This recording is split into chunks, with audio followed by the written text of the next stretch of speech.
Hi, everyone. Welcome back. I'm Sandra. I'm a mom touched by addiction, and we have Luke here, who is also touched by addiction because you are in recovery, and you've been in Yes. recovery for well over 2 years. Mhm. Yay.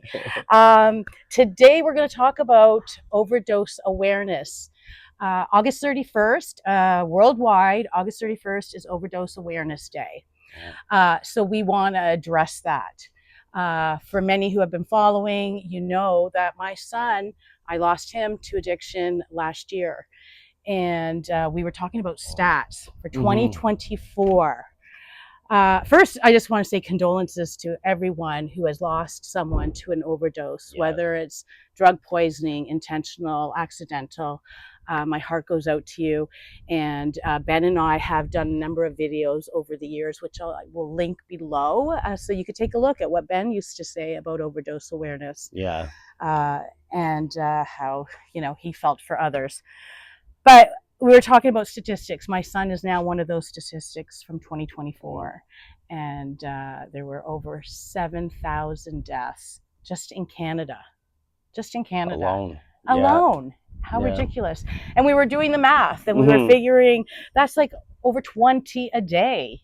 Yeah. Like that's a lot. And Sandra's going to Yeah. get into a good analogy Yeah. because when you add it up, you think about if that's 20 a day, 600 a month. I think you're saying, 600 a month. and then include the family members that are affected by it. Right. We're just talking about that one person. Yeah. We were not talking numbers wise of the ripple effect of the people Mhm. that loved them. And so, yeah, I was sharing an analogy with Luke. Can you imagine if a plane went down and you heard 600 people died? Yeah. How would you feel? Oh my gosh, like people would be in an uproar. It'd be big time news. And then the Huge. next month, another plane goes down, another 600 people died. Well, what happens? People go nuts. It's like, what's wrong with the plane? Why is this happening? Yeah. The question is, why aren't we looking at those 600 people that are dying a day due to overdoses, due to addiction? Why? As like a tragedy, because like you said, right, Mm-hmm. like if that happened 1 month, because if you think about and Mm-hmm. not trying to underestimate these tragedies that happen Absolutely. either, Right? but when you think about when something like that happens, it gets talked about for a long time. What happened, what went wrong, investigation, and what's the solution to make it safer. So if that was happening once a month, Right. it would be like, do we need to keep these planes on the ground and do a whole new solution of how to Right. have them Let's fly properly? investigate. Because when you think about it, if that hits the news, you always hear, then they talk about, whoever was on that plane, they left these people behind, Mm-hmm. they're never going to see them again. Mm-hmm. Well, this is actually happening every day, right Every now, day. while Right we're now. making this video. While we're making this video, a couple people Somebody gone. probably losing their life right now to an Right. overdose. Yes. So why is it that it's okay to not talk about it? Like, this Mm-hmm. is the thing, we're not talking about it. And I believe it's because Ben and I started these videos to remove the stigma and the Yes. shame, because a lot of people aren't talking about it. Let's take this opportunity with overdose awareness and talk about it. Talk about the lives that have been lost. I lost my son to addiction, and it sucks. It totally sucks. It is. It's a hurtful thing, and one that hits close to me. A good friend of mine that I met in recovery. Actually, I remember meeting her in a detox facility when I was about 6 months sober, and I would hand out these little bracelets that said faith or hope or Mm, believe. And she got sober, and she had a son, but she had some struggles. And a few years ago, her son ended up overdosing. 21 years old, had a mm, brand new 1 year old baby girl, mm, and 2 weeks later, my friend went and did fentanyl. She wasn't a fentanyl user, but overdosed and passed away. And mm. and that hits close because it's her son and his new family affected, her family like affected, and it's like Yeah. how can this get prevented? Like, where do we start looking at the solutions of why are people escaping the way they need to escape? Right. Mm-hmm. And these people are sick. Like, I Mm-hmm. could talk from my experience. Ben was sick. He needed help. and believe me, as a mom, I did everything I could to help them Mm-hmm. without enabling and all those other things that we've talked about, setting boundaries. But Ben's not alone. No. When you're talking about thousands and thousands of people dying yearly, hundreds dying every month, Mm-hmm. why aren't we looking at what's going on here? The plane went down. The plane went down and killed all these people. Why Yeah. aren't we looking at that? These are human beings that have family, people that love them.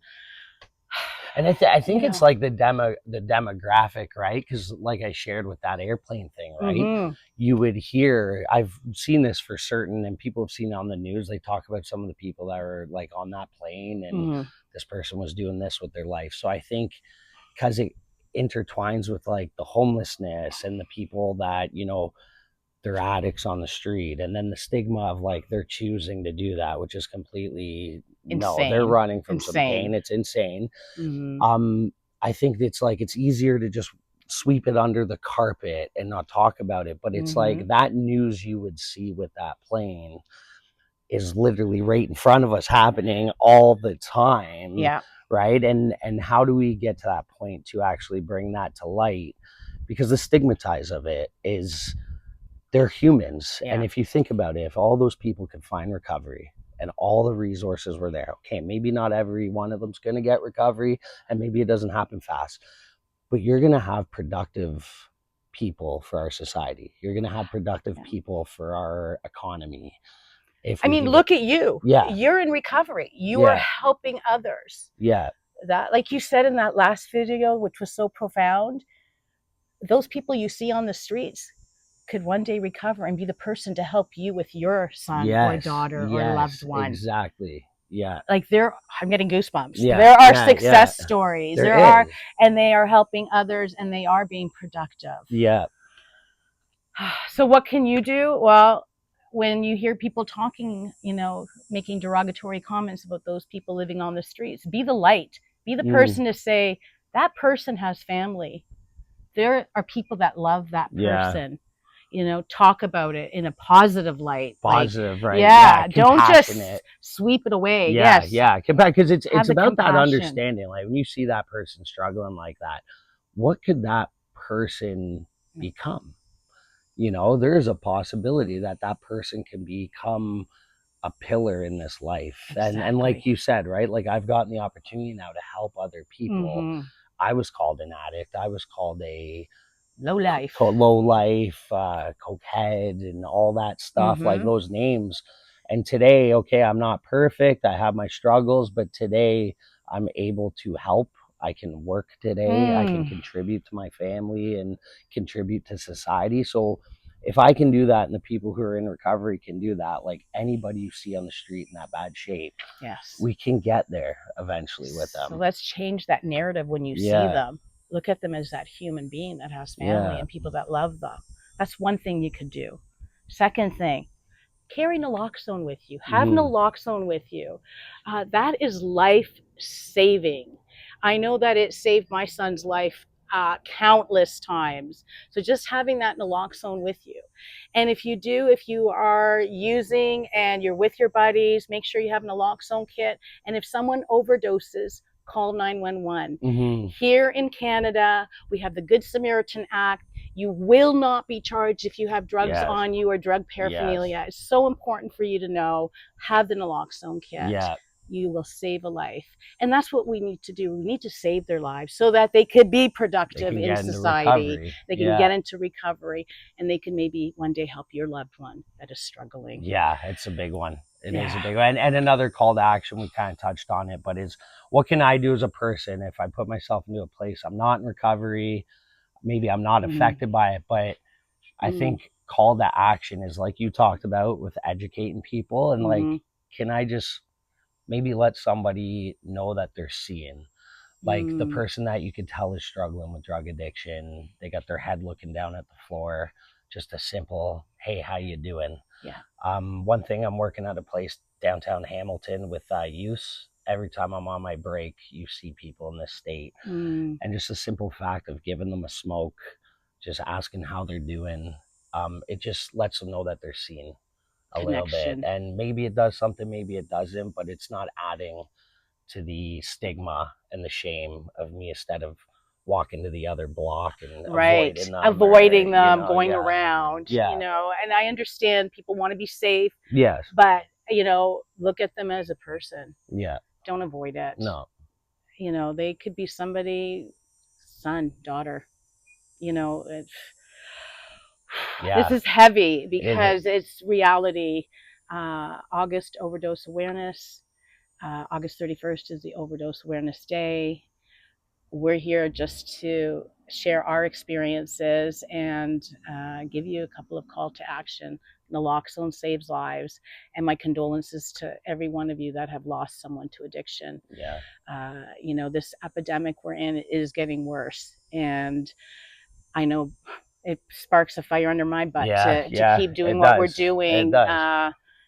You're So speaking for some of the people that don't have that voice. They're mm-hmm, so lost, and somebody's got to do it. We yeah, can't just give up. amen. No. And remember, where there is breath, There is hope. absolutely. Peace, everybody. Take care.